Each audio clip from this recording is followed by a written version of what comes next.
Hey friends, it's Mrs. Palin the librarian with today's book review. It's a good one. I know I always say that, but seriously, if you don't know this author yet, familiarize yourself with this author, okay? Lauren Wolk is amazing. I first discovered her with Wolf Hollow, which if you haven't read Wolf Hollow, you have to read Wolf Hollow. So now, because I love that one so much, anything she writes, I pick up. Sometimes you get disappointed when you do that because then all the stories sound kind of the same coming from the same author, but that's not the case with this author. Echo Mountain was so good. I literally read it in one day. I might have gotten up to eat lunch, but I read the whole thing in one day. I did not want to leave Ellie's world. It was beautiful. So the book is set in the 1920s, America. Maine, specifically the state of Maine. And don't know if you know history, in the 1920s, there was something called the Great Depression, where almost everybody ended up being poor. And Ellie's family was no different. They had to sell their house, they lost their jobs, and they moved onto the side of this mountain, Echo Mountain. Okay.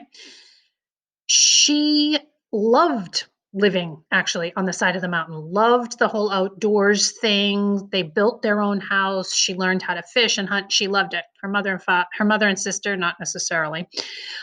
But very shortly after they built their house, an accident happened, and it wasn't Ellie's fault.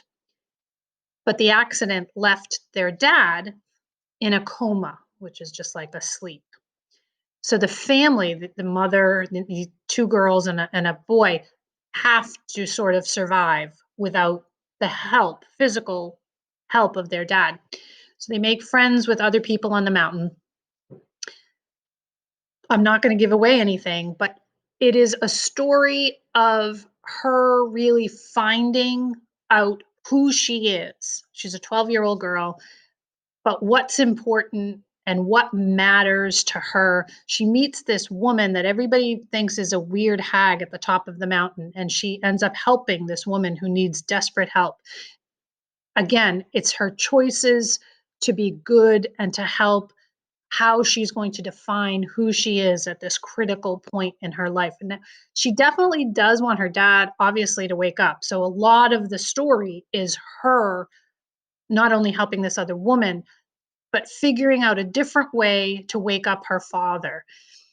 She wants him awake, obviously, for more reasons than this, but she wants him to wake up because he knows what happened. Everybody blames her for the accident, and the dad knows what happens. Oh my gosh, it's so good. Time well spent in Ellie's world. Go there. Read Echo Mountain. Amazing.